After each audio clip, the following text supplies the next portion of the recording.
बहुत समय पहले की बात है। एक गांव में माधव नाम का एक बड़ा ही अच्छा मूर्तिकार रहता था। वो बहुत ही सुंदर मूर्ति बनाता था, पर गांव में उसकी मूर्ति के कोई खास अच्छे दाम नहीं मिलते थे। एक दिन वो सब कुछ छोड़ छाड़ कर शहर चला जाता है। वहां जाकर वो अपनी मूर्तियां बाजार में बेचने लगता है, पर कोई भी उससे मूर्ति नहीं खरीदता। एक दिन वो बड़ा ही निराश हो जाता है और वापस गांव जाने का फैसला कर लेता है।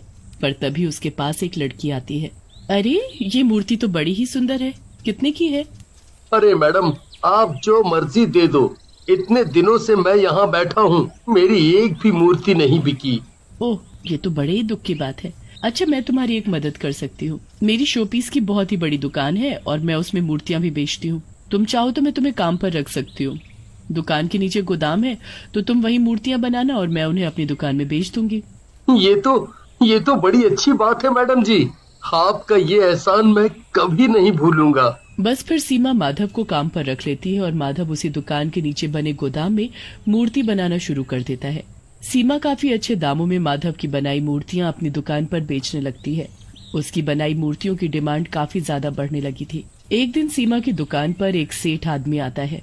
ये मूर्ति तो बड़ी ही सुंदर है और मैंने काफी सुना है आपकी दुकान की मूर्तियों के बारे में। जी शुक्रिया, बताओ मैं आपके लिए कौन सी मूर्ति पैक कर दूं? मुझे एक बहुत ही सुंदर और सबसे अलग मूर्ति चाहिए। ऐसी मूर्ति जो पूरे शहर में किसी के पास ना हो। मैं उसके लिए तुम्हें कोई भी कीमत देने को तैयार हूँ, पर बस तुम मुझे ऐसी मूर्ति बनवा कर दे दो। जी बिल्कुल। माधव पीछे खड़ा सेठ और सीमा की बातें सुन रहा होता है। उसे उनकी बात सुनकर मन में लालच आ जाता है। मेरी बनाई मूर्तियाँ मैडम इतने अच्छे दामों में बेच रही हैं। सारी मेहनत मेरी और कमाई ये, मैं ऐसा नहीं होने दूंगा। पर मैं करूं भी तो क्या। शाम को जब सीमा दुकान बंद करके जाने लगती है, तब माधव वहां आकर सीमा से बात करता है। हाँ माधव, बोलो क्या बात है? मैं अब अपनी मूर्तियाँ इतने कम दाम में नहीं बनाऊंगा। कम दाम? मैं तो तुम्हें अच्छे खासे पैसे देती हूँ माधव। नहीं नहीं, मैंने आपकी सारी बातें सुन ली हैं। मुझे आधा मुनाफा चाहिए बस। तुम ऐसे कैसे कर सकते हो? मैंने पहले ही साफ साफ बात की थी। मैंने तुम्हें रहने की जगह दी, काम दिया, और तुम आज ऐसे कर रहे हो। आखिर इस दुकान का किराया, गोदाम का किराया, बिजली का खर्च, सबकी सैलरी और जाने कितने खर्चे निकालने होते हैं मुझे। सीमा अपनी बात बोलकर घर चली जाती है, पर माधव के दिमाग में तो कुछ और ही चल रहा होता है। अगले दिन वो सीमा को कुछ काम के बहाने गोदाम में बुलाता है। हाँ बोलो माधव, क्या बात है? मुझे यहाँ क्यों बुलाया? मुझे बहुत अमीर आदमी बनना है और वो तभी होगा जब मैं तुम्हें मार कर इस दुकान पर अपना कब्जा कर लूंगा। सीमा बचने के लिए वहां से भागने लगती है कि तभी माधव पीछे से उसके सर पर हथौड़ा दे मारता है। सीमा उसी वक्त जमीन पर गिर जाती है। उसके सर से खून बहने की वजह से उसी वक्त उसकी मौत हो जाती है। माधव को समझ नहीं आता कि वो सीमा की लाश को कहाँ ठिकाने लगाए। वो वहाँ पड़ी मिट्टी को सीमा के ऊपर अच्छे से लगाकर एक मूर्ति तैयार कर देता है। वो मूर्ति बेहद ही खूबसूरत बनती है। अरे वाह, क्या मूर्ति बनी है। ऐसी मूर्ति तो मैंने आज तक नहीं बनाई। अब इस मूर्ति को मैं यहीं रखता हूँ। किसी को कभी पता नहीं चलेगा कि वो सीमा मैडम कहाँ गईं। और अगर किसी ने मुझसे पूछा तो मैं बोल दूंगा कि वो कोई काम से कुछ महीनों के लिए बाहर गई हैं और दुकान की जिम्मेदारी मुझ पर छोड़ गई हैं। अगले दिन से माधव सीमा की जगह दुकान संभालने लगता है। पर फिर एक दिन जब वो मूर्ति बना रहा था, तो अचानक वहाँ की लाइट बंद हो जाती है। उसके बाद उसे पीछे से किसी के हंसने की आवाज आती है।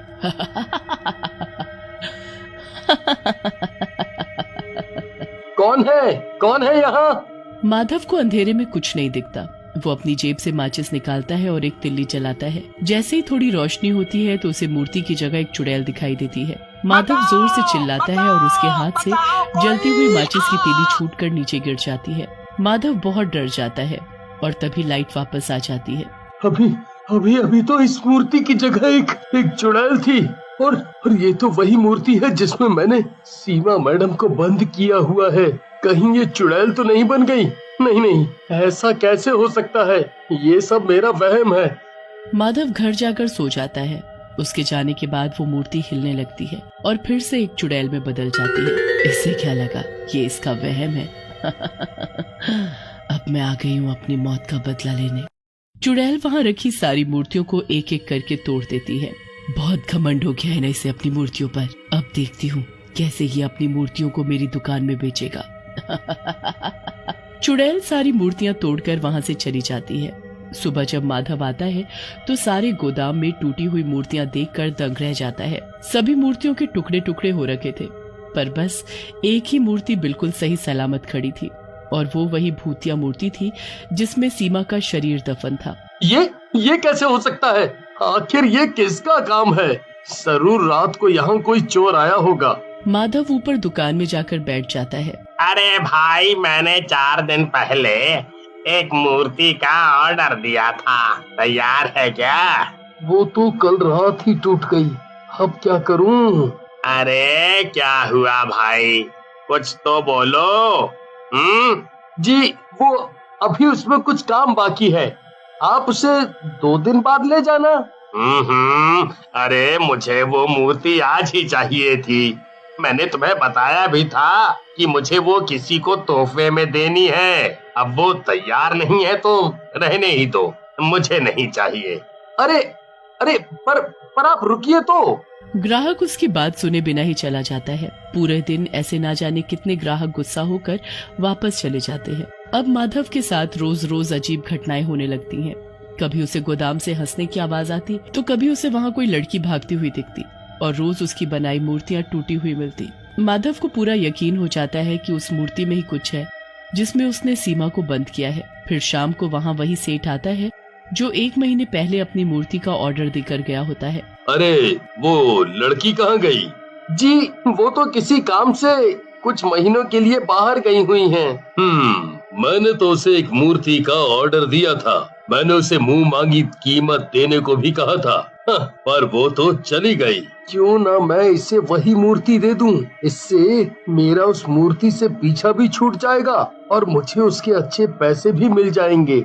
माधव उस भूतिया मूर्ति को गोदाम से लेकर आता है और सेठ को दिखाता है। सेठ उसे देखता ही रह जाता है। सेठ उस मूर्ति के अच्छे पैसे माधव को देता है और उसे लेकर घर चला जाता है। सेठ उस मूर्ति को अपने घर के बीचों बीच सजा कर रख देता है। रोज रात को वो मूर्ति चुड़ैल में बदल जाती और माधव के गोदाम में जाकर रोज बाकी की मूर्तियों को तोड़ देती। माधव बड़ा ही परेशान हो जाता है। उसकी मूर्ति पूरी होने से पहले ही टूट जाती और ऐसे उसका काम धीरे धीरे कम होने लगता है। एक दिन उस मूर्ति की आंखों से खून के आंसू निकल रहे होते हैं। जैसे सेठानी वहाँ से गुजरती है तो उसकी नजर उन आंसुओं पर पड़ती है। अरे ये क्या लग गया इस पर? ऐसा लग रहा है जैसे इस मूर्ति के खून के आंसू निकल रहे, पर ऐसा कैसे हो सकता है? ये जरूर बच्चों की शरारत है। सेठानी उस मूर्ति के आंसू पोंछकर वहाँ से चल देती है। अगले दिन जब वो फिर उस मूर्ति को देखती है तो फिर से उसकी आंखों में खून के आंसू होते हैं। वो फिर साफ कर देती है, पर ऐसा रोज रोज होने लगता है। फिर रात को जब सेठ जी वहाँ से गुजर रहे होते हैं तो देखते हैं कि मूर्ति गायब है। वो पूरे घर में शोर मचा देते हैं। सब लोग उस मूर्ति को ढूंढते हैं पर मूर्ति कहीं नहीं मिलती। पर जब सुबह सब उठते हैं तो मूर्ति अपनी जगह पर ही होती है। ऐसा हर रात होने लगता है। मुझे तो इस मूर्ति में कुछ गड़बड़ लग रही है। इस मूर्ति की आंखों से खून के आंसू निकलते हैं और ये रात में गायब होकर सुबह वापस आ जाती है। हमें इस मूर्ति को तोड़ देना चाहिए, बस यही तरीका है इससे छुटकारा पाने का। सेठ एक हथौड़ा लाता है और उस मूर्ति पर दे मारता है। उस मूर्ति से खून बहने लगता है और फिर उसके अंदर से एक कंकाल बाहर निकलता है। हे भगवान, ये क्या है? ये तो किसी का कंकाल है। तभी उस टूटी मूर्ति से धुआं उठता है और वहाँ चुड़ैल आ खड़ी होती है। चुड़ैल, ये तो चुड़ैल है। मैं सीमा हूँ, वही सीमा जिसकी दुकान से तुमने ये मूर्ति खरीदी और ये मेरा ही कंकाल है। पर सीमा तो कहीं बाहर गई हुई है, ऐसा उस माधव ने मुझे बताया। झूठ बोल रहा है वो। उसने मुझे मारकर एक मूर्ति में बदल दिया ताकि वो मेरी दुकान पर कब्जा कर सके।